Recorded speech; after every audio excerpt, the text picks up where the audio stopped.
we are going to be answering all of your questions. We're going to be answering all of your questions, whether or not we're talking about hair or whether or not we're talking about my beautiful wife, Deanna, and maybe some of the questions you have for her around who knows what. I honestly don't know all of the questions that you guys sent in, but we did reach out to our community and you guys had a lot of questions. So we're going to walk through all of those today. I'm really excited to jump on here. Do you want to say hi? Hi, everybody. Yeah, sorry. Kevin decided as soon as we went live, he's like, I want to be on this live as well. So this is Kevin. If you've been around any of my videos, you've probably maybe seen this guy once or twice, but he's our big bear and he is a very sweet boy. Yeah. Okay, so here's how this is going to work. We're going to go through some of the questions that you have already given us. Oh, gosh. And then also we're going to go through some of the questions that you have live. So if you've got questions, make sure you throw those in the comment. And we're going to be making sure that we try to hit on all of those. But first, I'm just curious. Like, I want to know, where are you watching from today? Where are you tuning in from? We are actually, a lot of people don't know this. We're in Redmond, Oregon, which is near Bend, Oregon, which is like Central Oregon. Yeah, Central Oregon. So that's where we're at. But I want to know, where are you from? Let me know below. And let's dive into some of these questions. You guys are so just being right all sorts right now of extra. Let's dive into some of these questions. So we'll figure out what you guys have going on. And we're going to dive into the first one right now. So we've got AJ Volt. Sorry, I'm not sure if I always pronounce these wrong. Is there a way of coloring / highlighting / low lighting techniques for your hair that makes it look fuller, like makeup contouring, but for hair? Absolutely, there is. So it depends on what color your hair is originally, but for the most part, number one is just contrast. So I'm not talking white and black, but I'm talking dimension. If you create more dimension in your hair, so let's imagine that your hair starts off like a brown, right? Like a medium brown, and you add darker low lights along maybe a dark brown, right? Along with a little bit lighter brown even than your natural highlights. Just that much range of creating dimension can make it actually look more full. When hair tends to look thinner is actually when it's all one color. And part of that is because natural hair color is typically not all one color. You very rarely see one monotone shade in nature. It's typically like a variant of what we call tone on tone. It might be like a little bit lighter, a little bit darker, but there's some dimension in there. Even in the blackest of black hair, there's a lot of times like a blue dimension in there, or something where it's almost like a blue black. So that's gonna be the first one. Aside from that, a little bit of dimension or depth, darkness around your hairline or where the areas go thin, that tends to make hair look denser. So usually, and this is not, you've got to weigh out what makes more sense for your skin tone. So if you're a blonde, bleach blonde, and you've always been blonde and that's what feels best for you, pay attention. Don't necessarily do this, but for the most part, the darker you go, the denser hair looks, right? So don't go black at the roots if you've got bleach blonde hair, but just so you know, that's kind of how that goes. So add dimension, go a little bit of darker around, like maybe a shade darker around your hairline or wherever you're seeing thinness or at the roots. It's gonna make it look a lot fuller.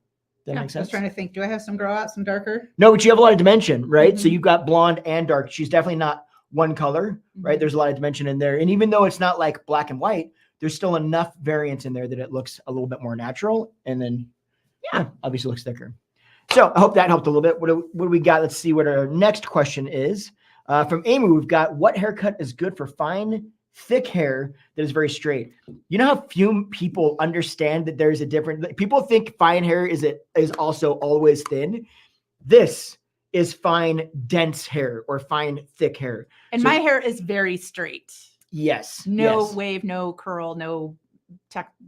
Yes. So the simple answer is that there's not one length or one cut that is best for it. More of a process that I think is really good for it. And that typically comes within some sort of layering. Layers tend to be your best friend. And the reason for that is because let's imagine that people's hair is to here. And when her hair was longer, it was like down here. If it was all one length, it would still be very heavy because even though it's fine in individual hairs, there's so much density to it that it just gets heavy. It's just a lot of hair. So it doesn't just get light. You've got to really like make it get light. And the way you do that is through layering. So some layering and then bringing the length up to wherever you need to take the length up. I'm going to get very nuanced here, but I think this is going to help you.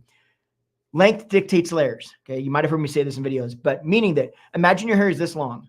You don't want layers on the top that are my length. They're not going to make any sense. They're not going to balance with this length. So depending on how long these layers have to be to balance with this length, the shorter you take the length, the shorter you can take these layers and still get them to balance. All that means for you is if your hair feels heavy because it is dense and fine, you might need to bring the length up a little bit higher to get those layers to be able to go short enough and still balance to get a lot of volume. So layers, front layers in the front, a big help. Even that alone and no layers in the back can make a big difference. But yeah, there's not one good cut. Just get it layered and then really work with the way you use products and how you're styling your hair. Because even if she doesn't style her hair, even though it's layered and the cut is cut for it, doesn't matter. Yeah. It's not going to give the volume that she wants. Yeah. And I would say also, like, what does your lifestyle look like, right? Maybe you don't want to take the time to style it. Maybe you don't want to, you're just like, I just want to wash and go. So, okay, I need to be able to put it up in a ponytail when I want. So you're going to want something, my length or longer, because I can actually put my hair up in a little ponytail. So I think that that's really important too. So when you're thinking about style, think about your lifestyle and think about how much you're willing to put effort into your haircut. I'm so curious. Will you comment if you also have a lot of fine hair? I'm so curious how many people in this chat right now actually have thick, fine hair. It's so rare, but I feel like I'm hearing more and more people talk about that. Maybe they're getting more understanding of what it is. Mm-hmm. So I hope that helps, Amy. KB says, "Oh, KB, you know how to give me like a big old warm hug. Thank you so much." It's because you're probably used to not seeing me. I'm usually in my robe and a beanie, and so whenever I have the opportunity to actually take a shower and put on makeup, I just look like a whole different person. But I'll take the compliment. I always laugh because I think a lot of people think that creators by natural, like a lot of creators, especially in the beauty space, can be very fake, right? Like everything is like curated. And I always crack up with her because I'm like, if you ever look at any of her posts, she's a lot curated, and fake are not one of those things. Hey, I love it. I can appreciate that. And that's the joy of getting older, I think, is you start being comfortable with who you are more and stop worrying about what everybody else thinks, which I think is such a cool thing. At some point, I'm going to get there. Aw. I'm just kidding. But thank you, KB. That's very sweet of you. Absolutely.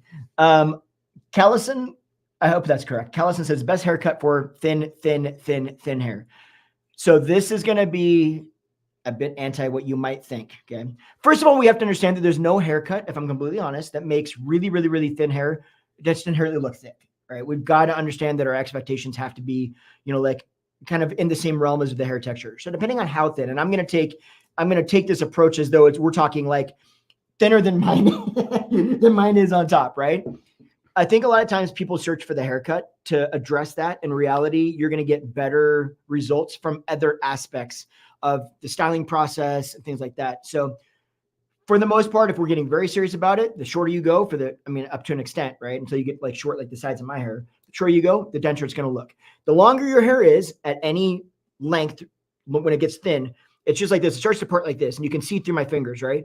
But then as we get it shorter and shorter and shorter and shorter and shorter, we can start to get more texture in it. And all of a sudden now those ends kind of collapse over each other and it starts to look a little bit denser. So that's one thing. But you also have to understand that you might not be willing or comfortable in pixie length hair, because that's pretty much how short you're going to have to go to get close to that range, right? Where this is really making a difference.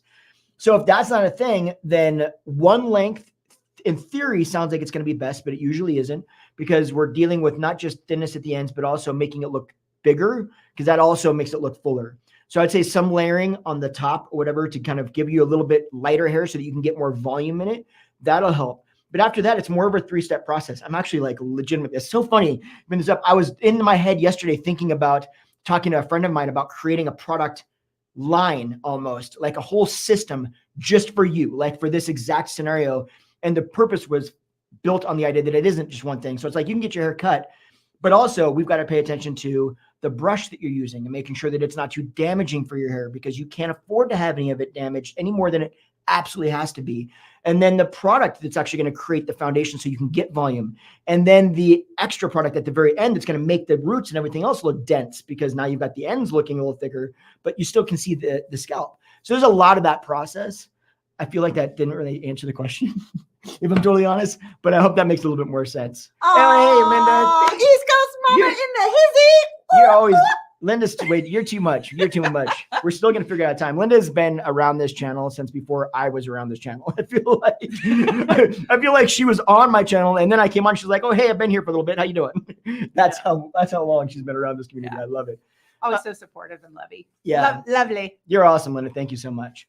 Canadian chick says, hey, Justin, I wanted to say thanks for your tip in the last Q&A for someone with a neck injury. I mentioned to a new hairdresser to wash my hair without leaning back, and they were fine with it.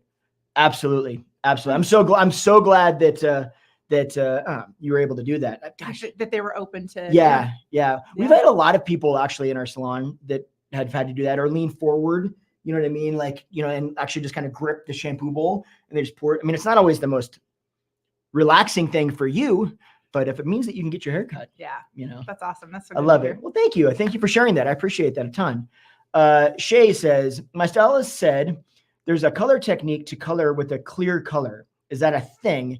And good for my thin, fine hair. So a clear color is what we call a clear coat. And there's a little bit of assumption here. I'm assuming that what they're referring to is what we call a clear coat or like a glaze or a gloss. Yeah. And all of these things don't actually change the color of your hair as much as they just give it a little bit of shine. Thin, fine hair, if you're trying to create volume, it may or may not be the best thing for you because you're essentially coating it, I don't want to say with a buildup, but almost like a waxy buildup. It doesn't feel the same way. It's not that aggressive, but keep in mind that it is going to be a little bit heavier on the hair. So to me, my question would become, why are we coloring it with that? If it is for just a gloss purpose, then we're just trying to get extra shine out of it. If we are trying to get extra shine out of it, are there other ways that are less permanent, if you will, to create that same shine? And the simple answer is yes. You use a volumizing product like a gel or a mousse right after you get out of the shower. You towel dry your hair. Then you apply the mousse and gel and make sure you get it through roots to ends. You get your hair dry. You go through your drying process with the brush or the hot tool that you're using to get the bend in it to create the volume. And then there's spray shines that you can use right afterwards. It'll give you a little bit of shine that tend to be really, really light in the hair. I got some on today. Yeah. I mean, like they can be very light. Do not use them on wood or tile floors. They will make an ice rink. I promise you. Go over carpet, but you just a couple sprays. And it actually gives it a lot of shine. What's up? I said put a towel on the floor. Yeah. Point being is don't put it over a slick surface, so you will slide. You better not be spraying that stuff on my carpet.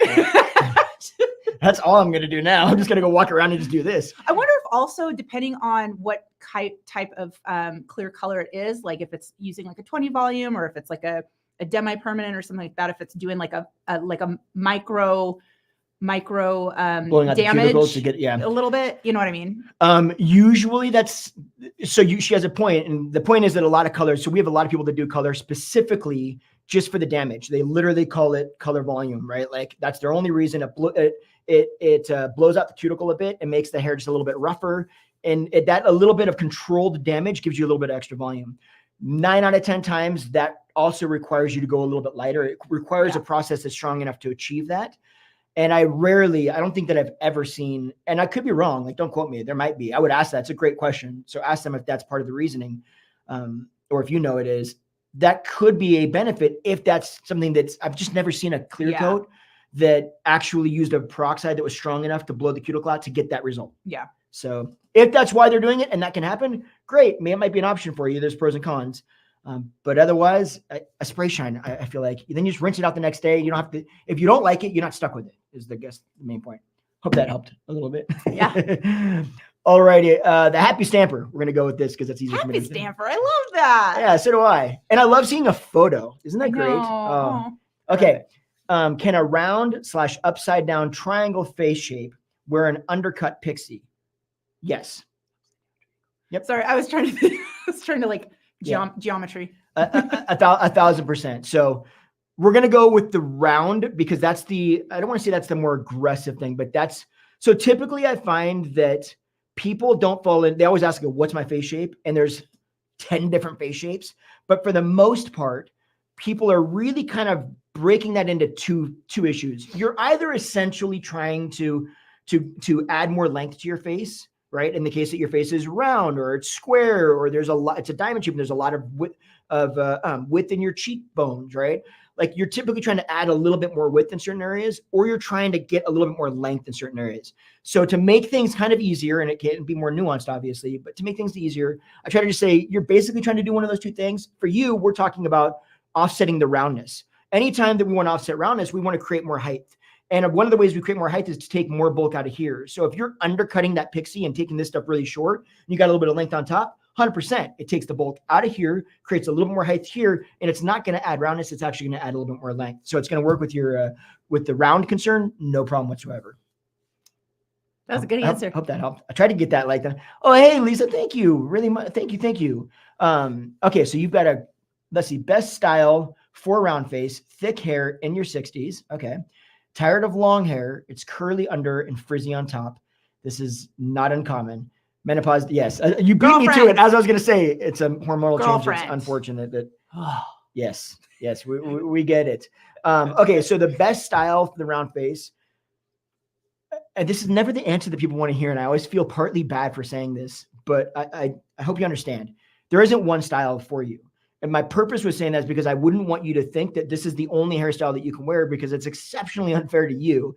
There's a lot of different styles you can wear. It's what we do in the style, meaning like there's a lot of lengths you can do. It's how we layer it and where we add volume or take volume away in that length that makes it work better for you or not work better for you.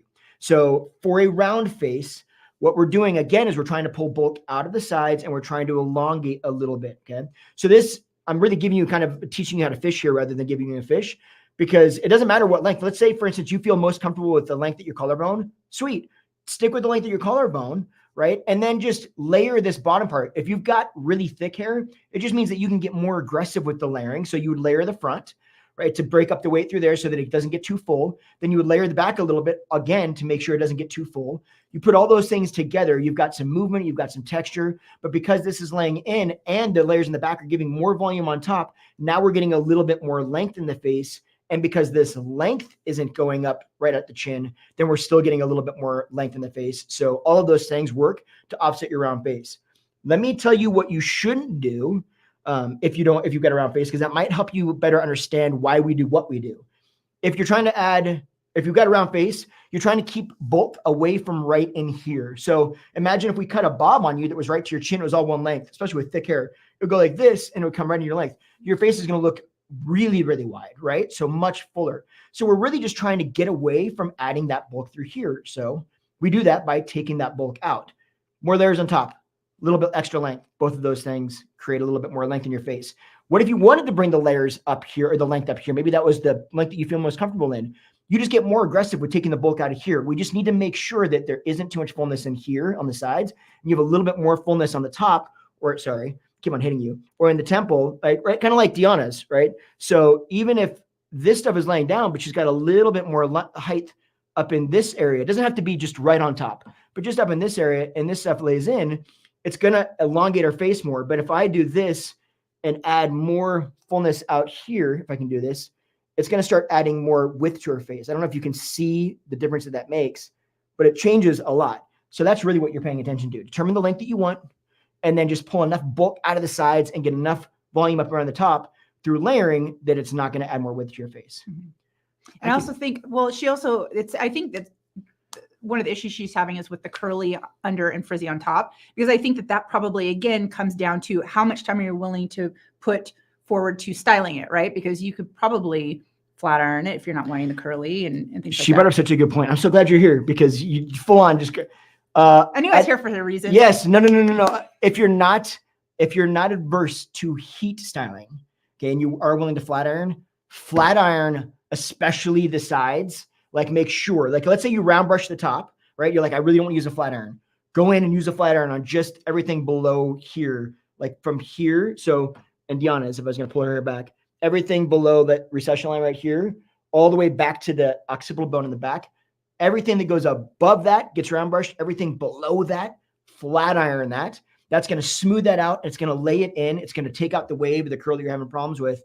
And then round brushing the top, you'll still be able to get that to smooth down, even though there's a little bit of frizz up there. You'll be able to get that to smooth down with just the round brush. So I wouldn't stress about that. But taking that curl out is going to make it, even if you don't do enough layering on the sides, it's still going to lay that in more. And the round brushing on top is going to help you get more volume on the top. It's 100%. Good call up top. Good job. I like that. So I hope that helps. I'm glad you caught that. KB says, what technique did Deanna use today on her style? So my style today was, I haven't done anything to it since Friday. Oh, you didn't watch it this morning? No, I didn't watch it this morning. Oh. So on Friday, we actually filmed a video that'll be coming out in a few weeks that shares how I curl my hair with the flat iron and sharing different techniques on the type of curl you want. So honest to goodness. Okay. So we filmed on Friday afternoon. So I washed my hair, did all the things. Yesterday, I did nothing. I didn't even take a shower. Like I didn't. Today I did. She's looking like that's uncommon. That is so. So today I did, but I didn't wash my hair. And so really I had the curl that I had from Friday and I just threw my hair upside down, put a little bit of dry shampoo up here, put a little bit of the texturizing spray that I love. And then this is all I do with my hair. And then I just do this and then I tuck and then that's it. So it's like 2-day hair. So a lot of it too, if I can jump in here, a lot of it too is the process that we use to add wave to your hair. Mm-hmm. If you're like your kind of person, which a lot of people are, it's confusing to use a curling iron to try to get wave. It can be really awkward. I was that girl. I was like, I can't do this until I practiced. In the next 2 to 3 weeks at most, there's going to be a video coming out on my channel that is going to explain that. And it's actually, I think when you see the process and you see her doing it and we're walking through why we do what we do, it's actually so much easier once you really understand it. You're like, oh, this is really simple actually. And then once you get all I'm teaching you really in that video is the foundation. Like, here's the very basic foundation you need to understand. And once you get this little foundation that's super simple, you can do any wave you want. And it'll actually get it to hold like hers. And that I think is the larger part of all of the little things that she does. I'm like playing with it too much. I always play with my hair. Yeah. Because I like big hair and I cannot lie. I always have to add that part. Yeah, but you woke at the monster. I know, now. right? I'm like, my hair is so straight. I've always wanted wave and curl in my hair. So now I'm like, I just want big hair. Just give it to me. Yeah. Heat. Hope that helped you. Heat. Alrighty. My 5 baby says, I colored my hair at home. Nothing wrong with that. I wanted a cherry red, but the girl at the beauty supply gave me a cherry red and a black cherry with a 30 volume. My hair came out so dark. I was in tears. Oh, I'm so sorry to hear that. How long do I need to wait to correct it? Oof. A hard one. You're not going to, well, it's not a hard one. You're just not going to like to hear it, unfortunately. You're going to have to wait a bit. So here's the thing. It depends on what you're trying to talk, it depends on what you're talking about when you say corrected. If you're talking about actually like what we would call modulate, like use a modulate to pull the color out and then reapply another color, or you bleach or one of those kind of process, a lightening, a color corrective process. You do that basically whenever. It is exceptionally hard to do well. It is exceptionally potentially very dangerous and damaging to your hair. It's not honestly the way I go, but it also depends on how much color or how much you're trying to lift it. So if it's black and you're just trying to get it like, you're just like, oh my gosh, it's like a shade too dark, right? You need to get it a little bit lighter. Then it's not that big of a deal. Give it like maybe like a week or whatever. Shampoo with like really aggressive shampoos, like every day, a couple times. It's not great for your hair, but at the end of the day, it will help to strip some of that color out. And then it might lighten up to a color where you're like, okay. So if that's the process you're trying to do corrective color, do it whenever. Just be aware that you need to go to a good salon that really understands corrective color, because it can be a very arduous process. Especially with a red. Yeah. Red. So here's the thing you got to understand. People have to understand about red specifically. And I'm sorry, I'm not giving you information here that you're going to be happy about, but I think it's something that we need to understand. If you look at a red molecule, right, they're shaped different than all of the other colors. It's one of the reasons that they're the hardest to get into the hair, but they also fade out. They seem to the fastest. So you can't pull them out of the hair either, but they fade up really quick. So they fade to like a pink, but you can't get the dang pink out, right? It's the hardest one.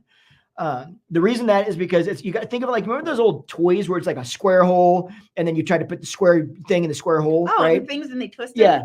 So imagine that you got a round hole and you've got these molecules that are not round, but if you can get them to go bunk and come through and get into the hair and penetrate the hair shaft and into the cuticle, all of a sudden now they don't want to come out, but most of them don't actually puncture or don't actually penetrate. So they just sit on the top of the hair. So they just fade out, right? They just wash off eventually. And that's why they seem to fade so quickly.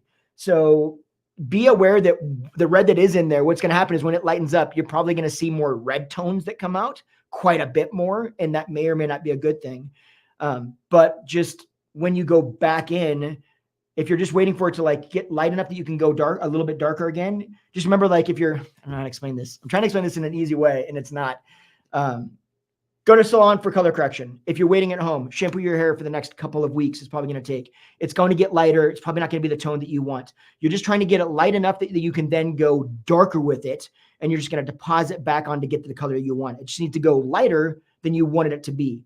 How light you want it to be, I don't know. So I don't know how long it's going to take you to get there, but I would start shampooing it now and start getting just as much as that as you can every day out of your hair. And then eventually it'll get light enough that it's lighter than you want to take it, then deposit back onto it.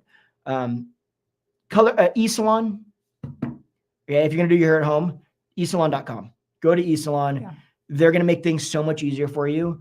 And unfortunately, as much as I would love to say that, that like beauty supply stores, like they've got a lot of stuff, and sometimes you're going to run into somebody there that really knows what they're talking about. But many times I find that they don't always know what's going on. So you want to just take it with a grain of salt, if that makes sense.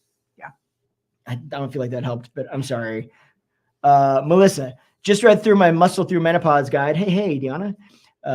Today, Deanna, what a great thing you did.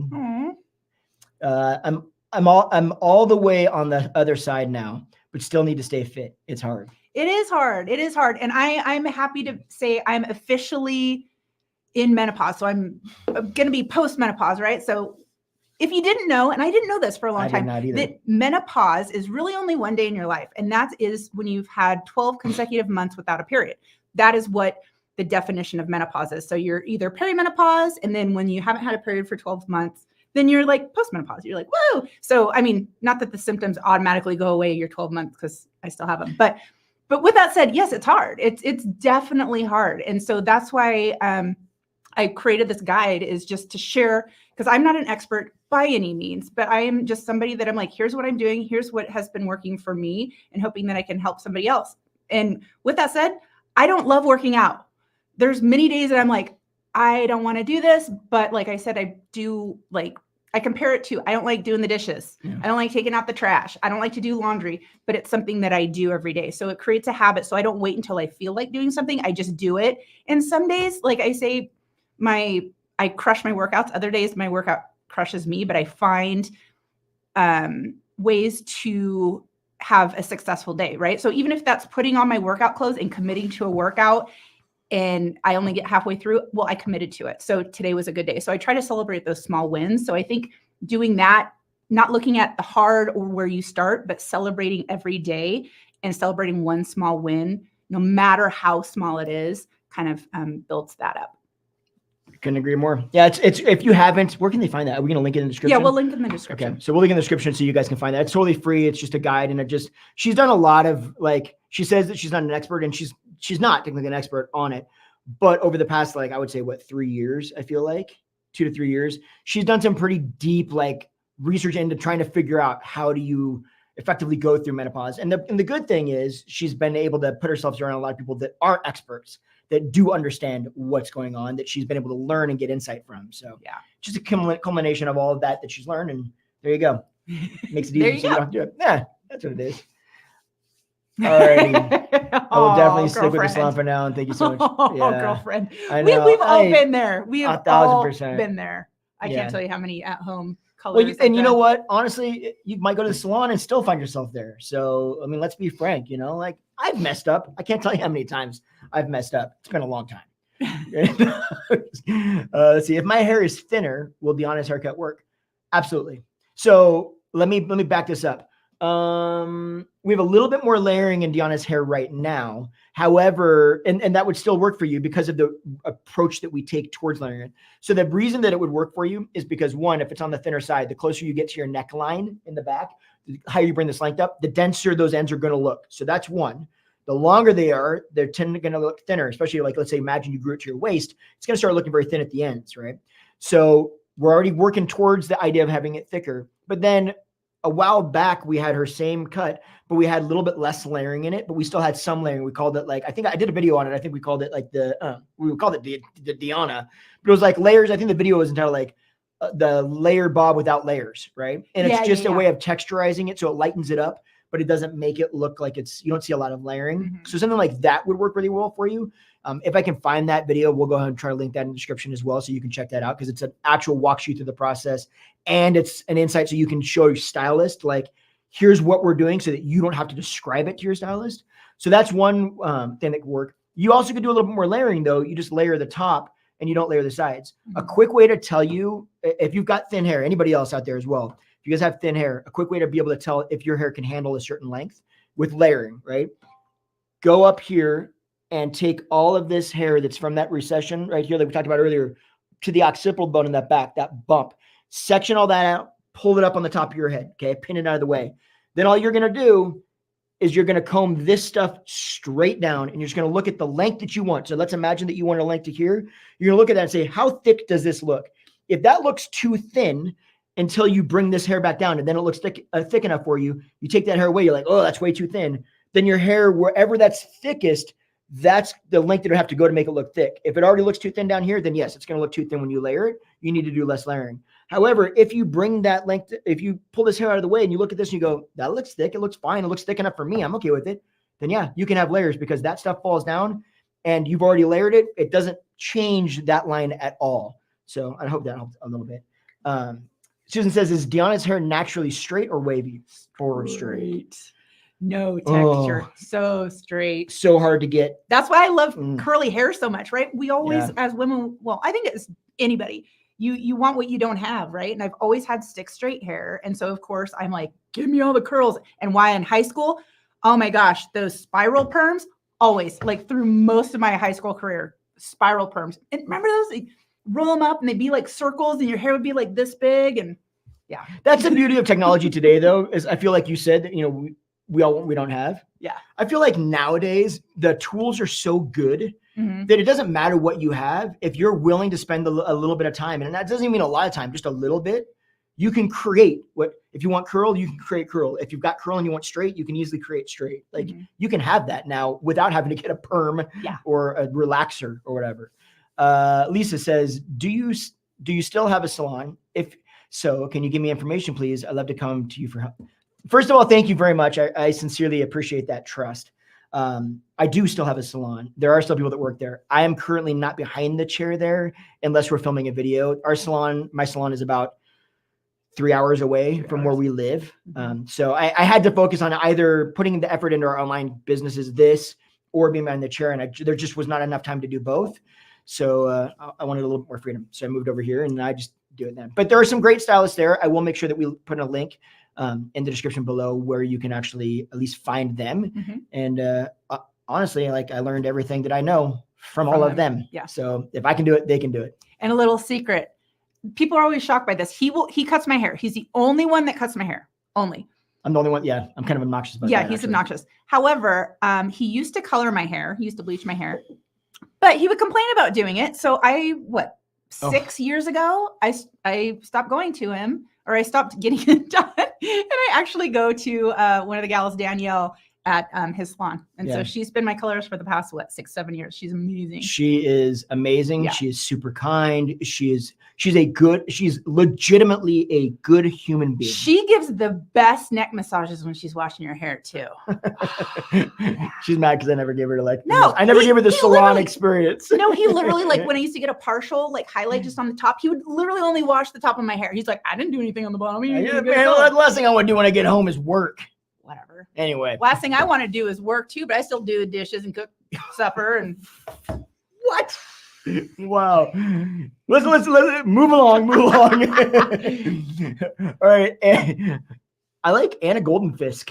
I like that. Okay. Shampoo for gray/white hair. Purple shampoo has been recommended, but there's a lot of brands out there. So which is better to keep the hair bright, soft, and manageable? So this is a great question. There's a bunch of them. I'll actually, again, like everything we talk about, I'm going to link in the description so you can find it because there's more than just one. Actually, I think I read through your question. I read through a few of them and I went through to pick some of them just so that I could remember them because there's so many.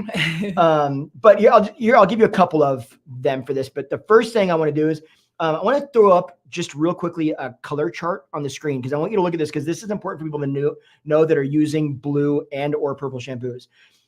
If you find that your hair, so like if you've got hard water or you're around maybe like people that smoke or something like that, and your hair is just yellowing, then you want to talk about a purple shampoo. But if you went and had your hair bleached or had color done or something, and you've got darker hair that is now coming up into like an orange kind of, like to spectrum, then you want to look at a blue shampoo. But if you look at this chart right here, it's basically you're trying to use whatever color you're trying to get out of the hair, right? Or balance with there. You want a shampoo that has the opposite on the color wheel of that color, right? And that's important because I think there's a lot of confusion around blue and purple and when do you use what do you use? If your hair is white and it's naturally white and you just got some like hard water buildup or some yellowing from different products or heat or whatever, then yes, purple shampoo is the way to go. If we're looking at purple or blue shampoos, purple shampoo specifically, there's L'Oreal Ever Pure. We've used this in the salon. It worked really well. A lot of people recommend it. It's highly recommended on on Amazon, stuff like that. So it's really solid. There's also a Kristen S, the one purple shampoo. So that's the L'Oreal that you're seeing right now. And that's that you can get at your drugstore, right? Yeah, I believe so. I'll put links so you can find it, but I think you can. I know you can find them on Amazon as well.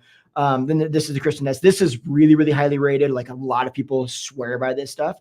So you can definitely give that a shot too. I think the biggest key though in making it work is that you're choosing the right one for your color, right? I think that's the bigger thing. Also know that so we used to use a product called Artec, and it's really hard to find now. I don't know that you can find it. But one of the things that I learned, and they used to have me do this at the salon, I used to assist a color specialist. So that means that my job was to shampoo their color out of their hair, okay? And maybe sometimes blow dry. I had a stylist that I kid you not would send me back to the shampoo bowl with their client and say, I need you to shampoo their hair 37 times with X Artec shampoo, maybe because they had all sorts of different colors, right? From blonde all the way to purple shampoos, every color you can imagine. So they'd be like, brown shampoo, here you go. I need you to color it. And it was to tone their color. The reason I bring that up is because if you did that same thing on blonde hair with purple shampoo or blue shampoo, guess what tone you're going to get? Purple or blue. So you literally, if you shampoo it multiple times really quickly, you can end up depositing some of that tone onto your hair and go over a little bit overboard. So just pay attention to how you use it. If you start seeing like some blue on your hair, cut back, don't use it again, right? And realize that it's not usually how long you leave it in. It's usually how many times you redeposit it, shampoo and rinse out. Let me hope that helped. There you go. There you go. Simona says, I have copper tones, but I was born blonde. Okay. As I get older, it is light brown. What is the right coloring should I use? Highlights, lowlights, I'm over 50. So I'm a little bit confused on if you mean like, what is the right coloring base, like warm base versus cool base? Or if you should move just highlights or lowlights. I'm going to assume that you mean highlights to lowlights because you're throwing that in here. So let me just relook at this again. Okay, so copper tones, but I was born blonde. Okay, so you were born blonde, and then you had it's actually a little bit like you, but dark. She's got a lot of copper in her hair as well. As you get older, it's going to light brown. So it's cooling. It's darkening down on you, but I'm assuming you still have some of those copper tones in there. Whether or not you use highlights or lowlights, I mean, honestly, I would say that's up to you. Yeah, you beat me to it. Like, do both. I think copper's beautiful with like darker shades and then blonder shades because I've got some gold and I've got some like more kind of blonde and then I've got some brown going on in there. I guess it depends on if you want to go lighter or darker. No, yeah. I mean, thankfully I can see a photo of you. So it does give me a little bit of an idea. I do think that, I mean, obviously the copper is really pretty. So, okay, I'm going to throw you two different options here just to give you two options, but understand that this is just an opinion at this point. Really dark base. So go darker than your natural. And then, so like, I don't know if this is going to help, but like a level 4, it's a dark brown, right? So level 1 is black. 2 is pretty much black. 3 also pretty much black. 4, basically a lighter black. And then 5 all of a sudden is brown. It's super weird, right? But then level 5 is like brown, is like dark brown. And then 6 is like a medium brown. So if you think like level 5 or 4, like a dark version at your base, or actually you could even do all over, right? So it's darker than probably what you're naturally with, but still with a copper base to it. And then a level 6, not a lot lighter, but a couple shades lighter. It's going to feel lighter. A level 6 of that copper base as well. You're actually using the same color, just 2 different levels, darker and lighter, is really, really, really striking, especially because the darker you go, the less of the actual base, so the copper in this scenario, you're going to see. It's going to look darker. The lighter you go, even if you're using the exact same color, you just lighter levels of it, you're going to see more of that base. So more of that copper is going to come out as you get lighter. So like a level 6, you're going to see some copper in there, but it's going to give it a lot of dimension. So you either do that or you go all over lighter, like a level 6 is your base with copper. And then you do some lighter, like highlights of a lot copper, like a lot lighter copper. So you're still staying in the copper family, but you're just either going way dark with a little bit lighter or medium dark with a lot lighter. So you get some highlights and lowlights in there, if it makes sense. Just throwing out, just an opinion though, really. Like there's so many things you could do. It's hard to say, honestly. Okay, Peggy says, one stylist told me that bangs make my thinning hair on top look thicker. Yes. But another said bangs would make my hair look thinner because the bangs spread. Okay. Okay. It's again, it's kind of hard to say without really seeing your hair right here because it sounds like there's some nuances going on. For the most part, more often than not, bangs will, because you're taking the hair shorter again, right? Once you, like, if it's longer, you've got layers, right? Now, when you get up to bangs, that's closer to the hairline, the front hairline. So typically speaking, when you go shorter, it tends to look a little bit thicker. If you cut your bangs all the way up to here, they're going to look a lot thicker than if they're all the way down to here. So that's the standard thing. But if your other stylist is saying that when you come down, they look very thin, you just don't have a lot of bangs, and that makes it overall feel thinner. Yeah, I mean, that could be true too. Usually where I find bangs make it look denser is like on the sides right here around the temple. That tends to look a little bit denser. In the center, if there's a lot of thinning going on, it can make it look a little bit thin, but it's pretty rare that I see bangs make it look thinner. It's usually that they make it look thicker more often than not. And even if you can see them through it, so you part it a little bit and you wear them off and they're not like straight down bangs, having them shorter and off is still going to look denser. So I would probably say start them longer and do them. And if it feels like it's too thin when you wear them down, bring it off because, you know, off your face a little bit because they're thinner. They're going to be light enough to do that. And you're still going to be able to make this area and here look a little bit thicker anyway. So yeah, I'd probably lean to the side of doing them if I'm honest. Ellie51 said, or Eli, I hope so. I have long, fine, straight hair and plan on keeping it long. Okay. It tangles terribly. Any products or types of long cuts to minimize the tangles? Well, first question is hard water. Do you swim? Chlorine going on? All of those things will make hair tangle. What color is it?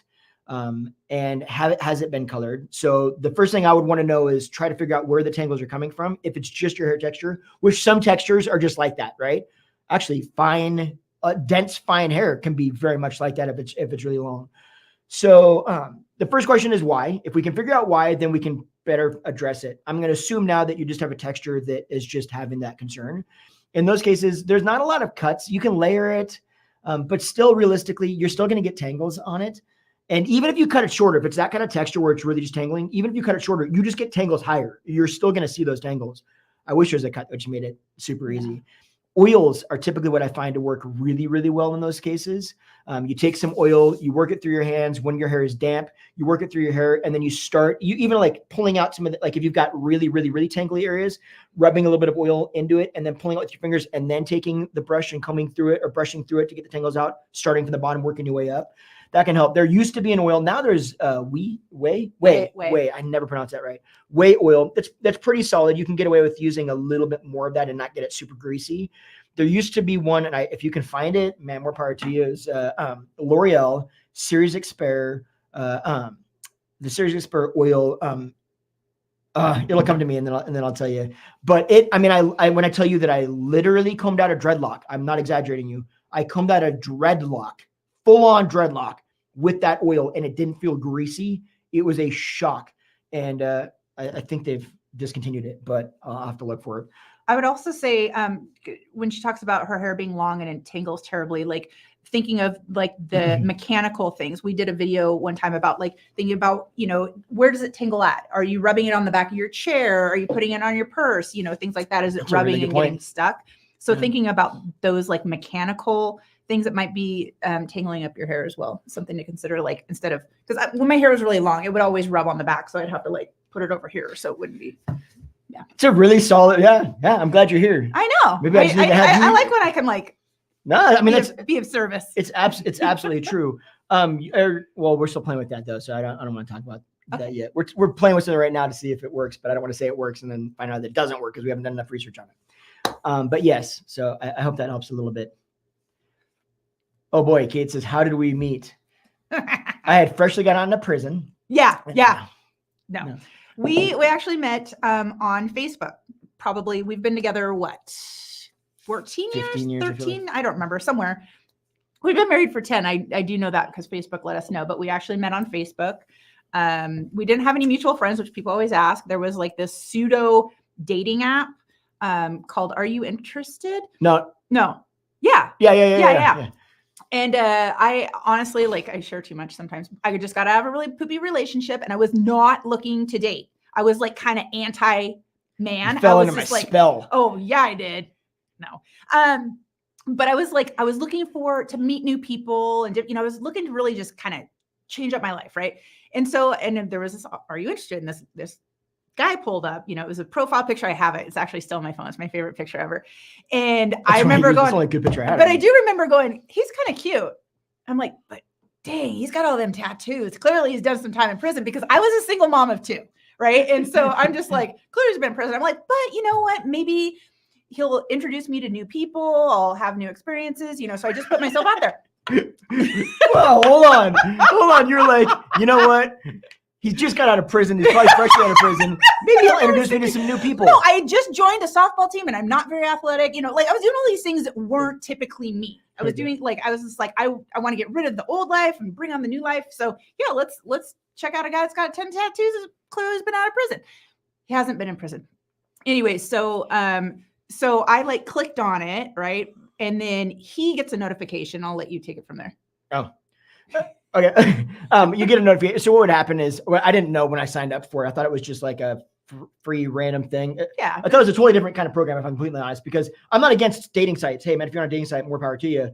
And I was using dating sites at that point. I just wouldn't have used this one because I'm like, all you get is a profile photo of somebody and said, I don't know if I'm interested. I just saw a photo of them. I have no idea. Right. But all of a sudden, once I signed up, I started getting all these emails, but they're all from like the Ukraine. And I'm like, okay, nobody in anywhere else in the world is really yeah. So like something's not right, whatever. And then I get one that says Dionna from Vancouver is interested. And I looked at her photo and I was like, oh, she's cute. And her name's Dionna.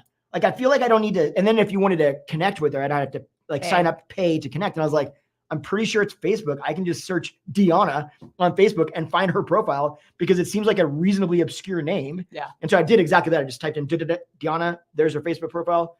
Boom, add friend, and then send her a private message. And I think I was like, I'm not a stalker, I promise. But I noticed that I honestly, I felt like I probably got a pretty good chance here of not getting turned down because she already said that she's interested. So I'm going to go for it. Otherwise, I probably wouldn't have because I'm actually much more shy than that. I wouldn't have voted. I'm like, no, she'll just say no. Yeah, no, it was funny because I had my walls up. I'm like, we can go out to dinner, or I think we met for sushi.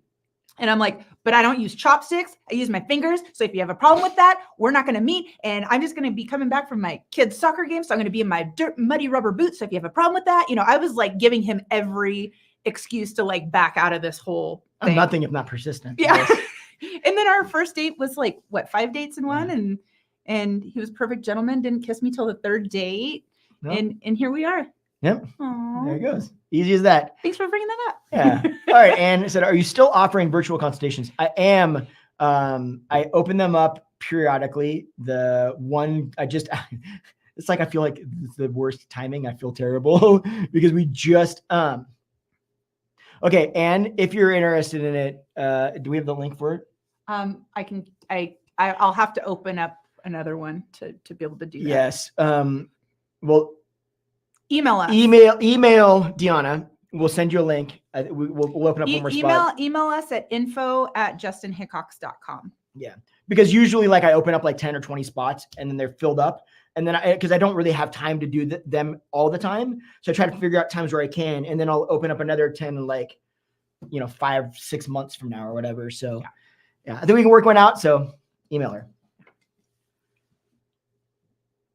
Next question. We're just staring. We have an amazing friend of ours who works with us that is actually manning all the questions on this. So she's thankfully she's there because I would not be able to do any of this. Maggie says, my hair is naturally white. Okay. What is the best way to fight yellowing? Purple shampoo. Mm-hmm. Hands down, use purple. You can use, sorry, real quick. I don't want to cut you off, but I'm going to. But you did. You can use an actual toner. It is much more aggressive, much more you got to know how to use it.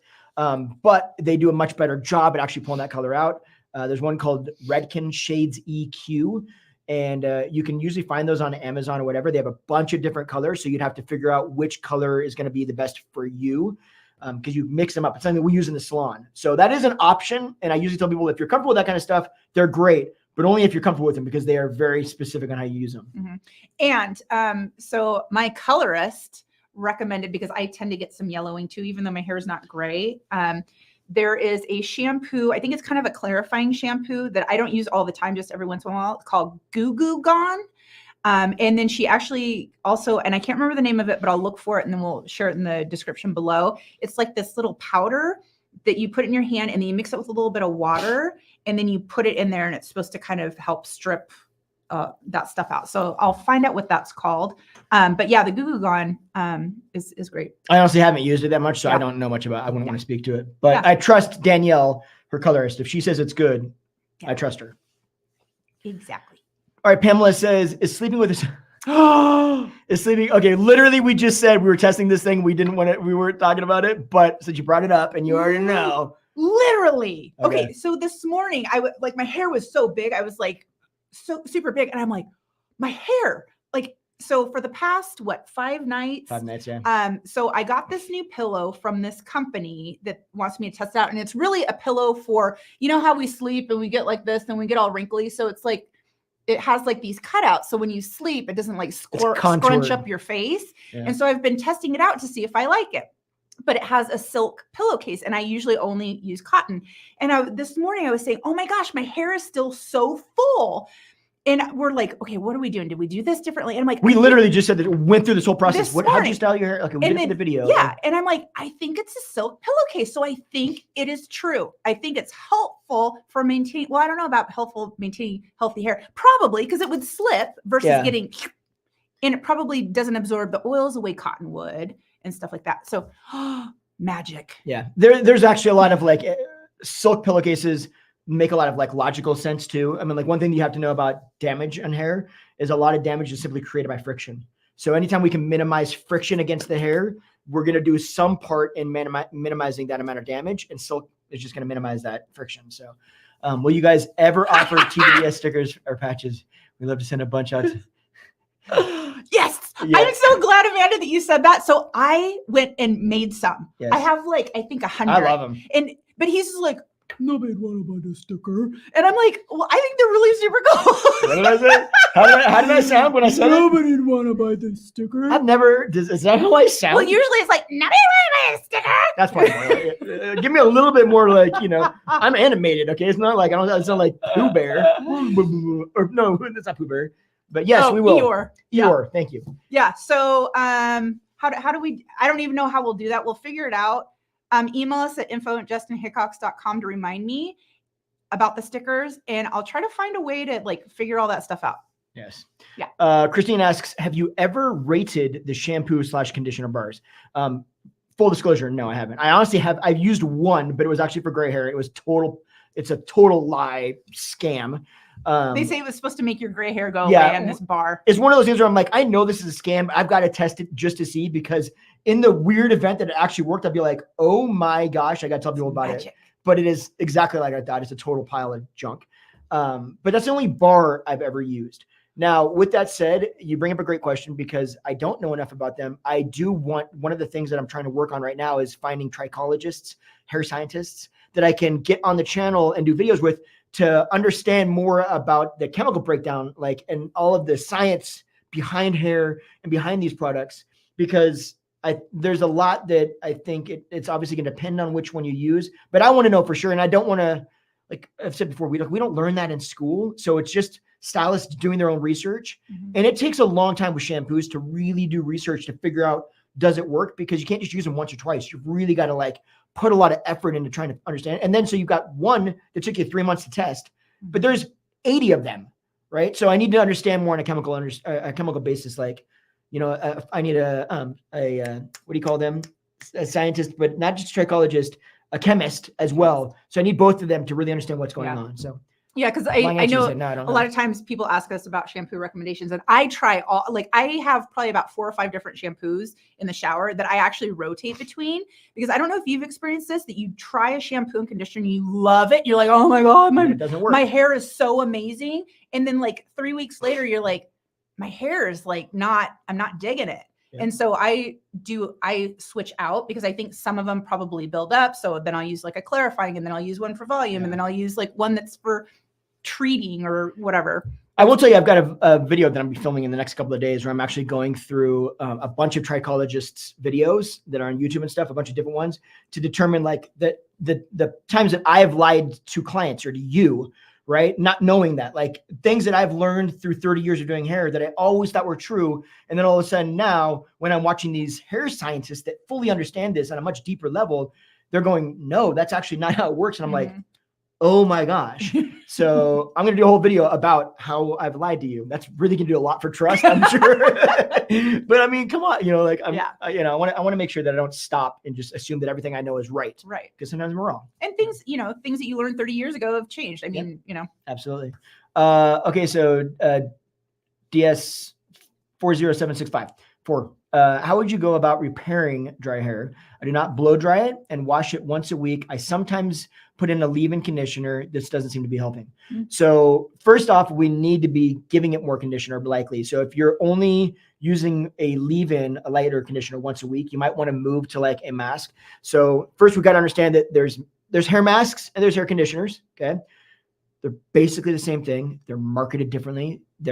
The main difference between a mask and a conditioner, they're doing the same process to your hair, right? The difference is the most conditioners are liquidy or more liquidy, more watery, right? And most masks are more like a actual, like they're thicker, creamier. Yeah. But legitimately, like for all intents and purposes, they're basically the same product trying to be marketed to you in a way that makes you feel like one is different than the other so that you get both of them. Are they both bad to use even at the same time? No, right? You can totally get away with that. So keep that in mind, but likely what you need starting out is just a stronger conditioner, something to put back into your hair the nutrients that it's lacking right now or that it needs. So that's one thing. And most leave-in conditioners are generally not, as a whole, okay, this is a blanket statement, are generally not meant to be as strong. That's why they're so much lighter. That's why you can get away with leaving them in. If you want to try a mask, put a mask in your hair or a stronger or heavier conditioner, and then get out of the shampoo, don't rinse it out, or get out of the shower, don't rinse it out, and dry it into your hair. And you'll be like, this is a nightmare, right? So just understand that that's going to be your first game. Use a leave-in conditioner, use a mask or a conditioner. Strip your hair out of the water. So like you wet your hair down, you get all the moisture out of it, not with a towel, but just with your hands. So it's not dripping wet. Work that conditioner through your hands, emulsify it through your hair completely. Let it sit for 5 minutes or even 10 minutes. Let it do its thing. Pull it up on your head if you need to get it out of the shower in case you're doing other things. You don't want to rinse it out, right? So keep it up and then rinse that out. So do that a few times a week. That's going to start. And I've actually got some good ones I'll link as well. Let's see, I actually wrote those down because I think maybe I saw your question as well, because I did come up with some ideas. I'll list some, but one good one is K18, which is actually a hair repairing mask. So it helps repair bonds too. There we go. That's it right there. So this is a good option for you. So you can start using something like this. You could also if you want to, Orbe, this is just more expensive. If I'm honest, it's good, but it's more expensive. So there's a few others in here. We'll make sure that we list a bunch of them down there so that you can find them. But that's going to be the biggest thing. And then after that, make sure that you're using heat protectant before you heat style your hair if you're styling it. And that you're using the heat styling the correct way. I was going to say, she says she does not blow dry her hair. So that's one of the things. Didn't we learn that's also, yeah, I'm glad you're catching this because I start talking and honestly, I forget half of the question. He talks a lot, ladies. So thank you. Great question. So that was one of the things I learned actually a long time ago. I was always taught that it's better to actually air dry your hair because it's better for your hair. And now I'm learning through watching trichologists explain, no, that's actually worse for your hair. Because what happens is while your hair is wet, it's in its most fragile state. So essentially what you're doing is you're just giving it a longer period of time to be in that fragile state to actually break. And I actually read a study that I can't quote now. I wish I could find it again. I'm sure I could have looked. That actually took a bunch of different people and tested them all and found that the people that actually air dried their hair had a lot more damage saw a lot more damage than the people that actually blew dry their hair. And there wasn't a massive difference between the people that blew dry their hair with a like more gentle heat versus the people that dried it with a more aggressive heat. It was really surprising. I was like, everything that I learned was like, by the way, you don't know anything. So yeah, that might be something to think about as well. Thanks, Ben. Good call. Okay. Birdie Blue Bakes. Please, I hope that's right. Have you heard or tried of WE vitamins for hair loss? WE vitamins. I have not. Honestly, I've never even heard of them. I wouldn't want to say that they don't work because I don't know anything about them. The only thing that makes me wonder is vitamins. Always is a little bit of yeah. Honestly, don't know. I don't know. I'm sorry. I don't know. And I don't want to speak to them because I could be totally off base. So I just don't know. Yeah. What's a good texturizing product to give definition? So totally depends on your hair texture, hair length, what kind of definition you're looking for. So I'm not going to tell you a product, but what I'm going to do is tell you how to tell, for the most part, what product you should be using. So most texturizing pomades, waxes, or whatever, if you open the jar up and you look at it, you can get an idea of kind of how it's going to work for the most part. There's some nuances to this, but for the most part, just by looking at it. If it is very liquidy, right, very like watery, then typically what you're going to get is you're going to get less control or definition. And you're going to get a lot more shine from it. And it's also going to be a little bit greasier or oilier. If it is really thick, like an actual carnauba wax, like a hard wax, then you're probably going to get a little bit more texture and control out of it with a little bit less shine. So if you want something that you're trying to get volume in your hair, what you're looking for is, and a lot of the products now actually just say like high hold, like low shine, right? And they'll say like both, like high hold, low shine, like on the wax can or whatever. So find something with like a medium to low shine and high hold. That's going to give you a lot of texture and control, and you're going to get some movement out of it. Or if you want a little bit more shine, because a little bit more shine will create the illusion of more actual dimension in your hair, then you go for like a medium shine with a high hold. But if you really want control out of it, just look for the hold as a higher hold. And if you want more shine, then look obviously for shine. But usually if you get more shine, you're going to get less control. If you get more control, you're going to get a little bit less shine. And you've been testing out some a bunch of them, but they're all like, I mean, there's one like Old Spice, like they're guys stuff that you're probably not going to wear because they have that scent. It's a very strong like scent in your hair. I'll look at some of them, and if I can find some that I would recommend, I'll throw them below. But yeah, most of the ones I've had are really geared very masculine, just in scent and the way that Sometimes I like masculine scents. They can be like pseudo. Yeah, I mean, yeah, no, I get it. We're not talking about CK1 here. We're talking about like, okay, Amanda says, it's been a bit over a year since I learned about not air drying, and it's been amazing how not frizzy my hair gets, right? It's just slightly air dried from last week. And so, yeah. Yeah, it's like counterintuitive, really. Because you're just like, oh, healthier hair but then, yeah, it's weird chemistry and sciencey stuff. Yeah. This is why I want to talk to trichologists or people like that, because it's all stuff that we did not learn in like my hair career. That's not what we're taught. And so it was so backwards. I was like, wait a minute, what is going on? So it's really like, yeah, I love learning stuff like that. I kind of like learning when I'm wrong in some ways. I like learning when you're wrong. Yeah, I'm sure you do. When it comes to products, shampoos, stuff like that, like there are going to be times where like things change and I'm wrong. Yeah. When it comes to like hair cutting, how volume and stuff affects face shapes, stuff like that. Honestly, I'm going to say there's going to be very few times that I'm going to be not a lot of that stuff changes, like volume and the way like optical illusions, they pretty much, that's how they work, you know? Let's see if we've got more questions or more comments.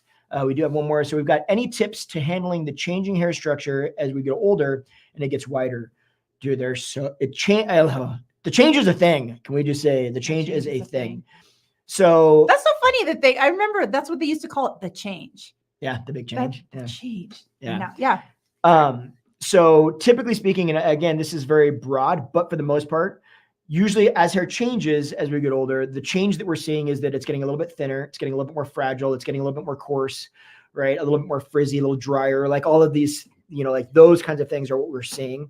And then as it gets wider, we're also typically seeing potential of coloration changes. Like we've been talking about earlier, we're looking a little bit more, it's more porous and it's grabbing onto any of the, the iron in the water or, like anything in the air is starting to yellow and all those things. So as far as handling the textural changes, I think the best insight I can give is recognizing that what you used to do no longer is what you get to do. And I think it sounds very broad, but I think that there's so many different ways to address that. And it's so person to person that there's not one way of me just saying, well, just do this, and this is going to be what's going to fix it for you, right? There are some things like I'm working on a brush right now. And once I, get that brush going, it is all about minimizing damage and, making it, better for the health of your hair, because we definitely know that we need to worry about the textural integrity of hair as we age. And we know that we need to worry about the fact that it's going to be breaking and falling and all of those things. So hair damage is a massive problem that we need to start immediately going after. So we do that, like one with the brush. 2, shampoo is going to change and conditioner is going to change person to person. Like one of these conditioners that I throw on the list below, one might work better for you than the other. And there's no right or wrong. It's a matter of which one you feel works best, because they're doing very similar things. So those things are going to change, right? So making sure that that you're using a good shampoo and conditioner that's working well for you, that you're minimizing the damage as you're combing through your hair, even, starting with that if you're using heat, or when you're using heat, that you're using a heat protectant to protect your hair from heat, right? Making sure that we're addressing the damage, and then making sure that we're recognizing that the frizz, we have to also address that. And the way we address that isn't always just through product or trying to make it healthier. That's going to do a little bit, but also there's a little bit of inherent frizz in there that's probably going to come out that we now need to deal with, that we've never needed to deal with before. And that's going to get down to the way that we actually approach the blow drying. So it's all of those things that are going to add up to create the end result. So it's just recognizing that your hair now is different. So now we need to address those individual symptoms that we didn't have before. So what we had before doesn't necessarily work for this new hair texture. And it's funny when you were saying that, it reminded me that that's how menopause is across the board, right? Like I used to share the workouts I used to do, the way I used to eat no longer work for me. So it's this whole new phase where you have to figure out how your body and your hair and your skin and everything like that is now different. So the products that used to work might not work for you now, how you used to eat might not work for you now. And so finding out what that is. So sometimes that takes a little bit of tweaking and playing around going, oh, okay. But yeah, it's so funny that it's like everything changes during the change. And one other thing real quick, sorry, you brought up a good point. Nutrition, here's the thing, as we age, as much as I would love to not talk about this because nobody thinks nutrition is sexy when we get into this, right? Nutrition is not sexy. It's not, but, and I'm not, don't get me wrong, I am definitely not perfect when it comes to nutrition. However, nutrition plays such a massive role. And I think as we age, it becomes so much more important.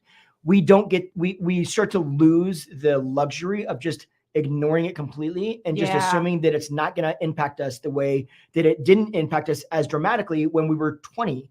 I miss eating Taco Bell 3 times a week when I was in my 20s. Those were the good old days. So you want to address your health, your hair health, address your health. Number 1, take care of yourself physically, right? The food we take in, the way we move our bodies, all of those things. Mentally. Absolutely. Don't get it twisted. They absolutely are going to affect your hair without question. And in fact, if I had to put a label on a percentage on it, I would probably say it's 50 to 60% how we treat ourselves and 40% all the external stuff that we do to our hair afterward, right? Off of my soapbox. Now I'm hopping back down. Now I'm sitting back here. All right. Sally says, I'm a hairdresser in London and have just discovered you both.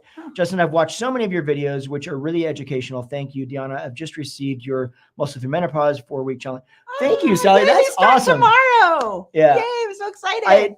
I always have a special affinity for stylists because that's always my fear, right? Like you're talking to stylists. I'm like, oh, they're going to think I'm an idiot, or whatever. So I always hold a special little place for folks like you, Sally. So thank you very much. That really means a lot to me is what I'm getting at. I appreciate it.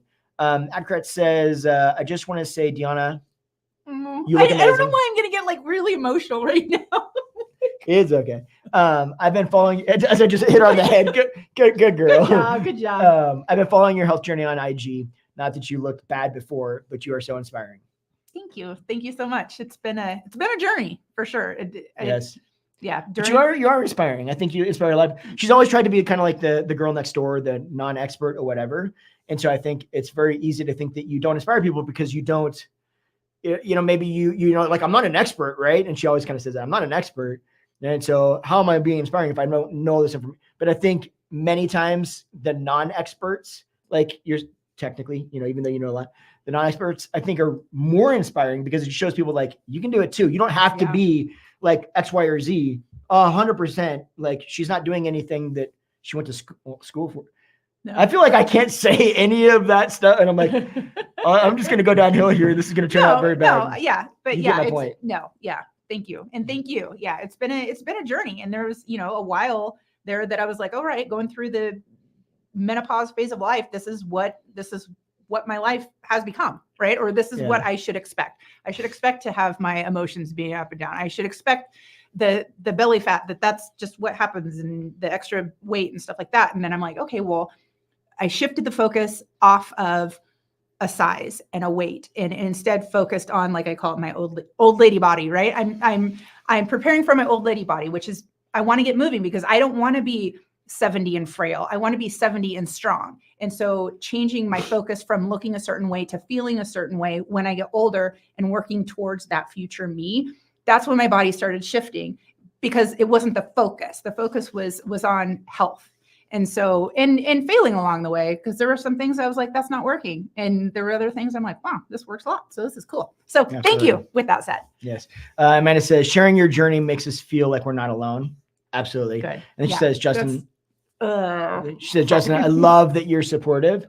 You're welcome. Don't give a big head now. And that her husband has been the same too. That's awesome. I mean, I think that's actually like a big, not me. I think it's a big thing that I think a lot, we've talked about this before too, that a lot of, especially going through menopause, a lot of men don't know what's going on. Mm-hmm. And so like, I think there was one time where I know there was one time where I didn't mean it this way, but I said something to the effect of like, I didn't say you're acting crazy, but I was like, that's being crazy, or something like that. And whoa, I learned very quickly. You do not say you that. Don't do that. Nope. So but a lot of guys, I mean, I think a lot of your husbands or significant others don't know maybe what's going on. So all we see is all of a sudden with seemingly like this, right? We see our wives all of a sudden just acting totally different and like very erratic in some ways, right? Seemingly. And you're like, so you are a little bit like, wait a minute, what's going on, right? So all that is not to say like, oh, we're so, like your husband and I, we're so much better.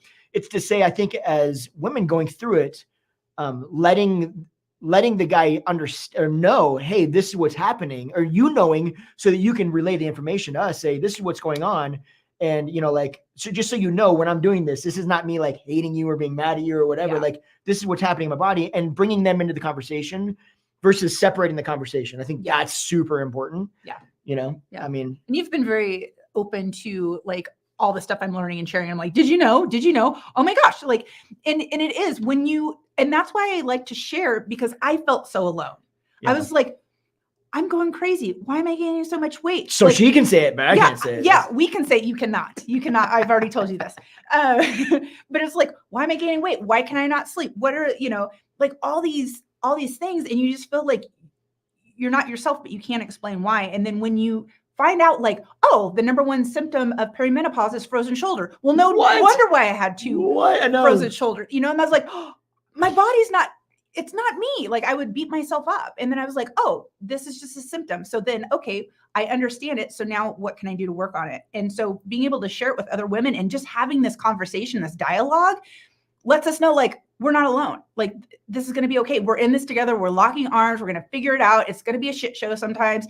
And other times we're going to rock it. Right. And so can I, not to sideside this, but a quick story based on that actually, and I think this will be interesting. I remember symptom of menopause, runny nose. Sorry. I remember vividly when she first started having shoulder impingements, right? Mm-hmm. Shoulder issues, and not recognizing why it was. And here's the most interesting thing. It wasn't probably until a year ago or less that you realized that a menopause expert said, hey, that's like frozen shoulder is one of the number one things that I see, symptoms I see of menopause. And then a light bulb clicked and she goes, oh my gosh, that's what was going on. Well, up until that year, for that 2-year span, while she's being constantly frustrated with the fact that her shoulder isn't going, all of that frustration, anger, irritation, all that stuff is also transcending her and coming over to me and the entire situation, right? Like, when you're around somebody that's always annoyed by something, and no, I mean, like, I'm not saying in a rude way.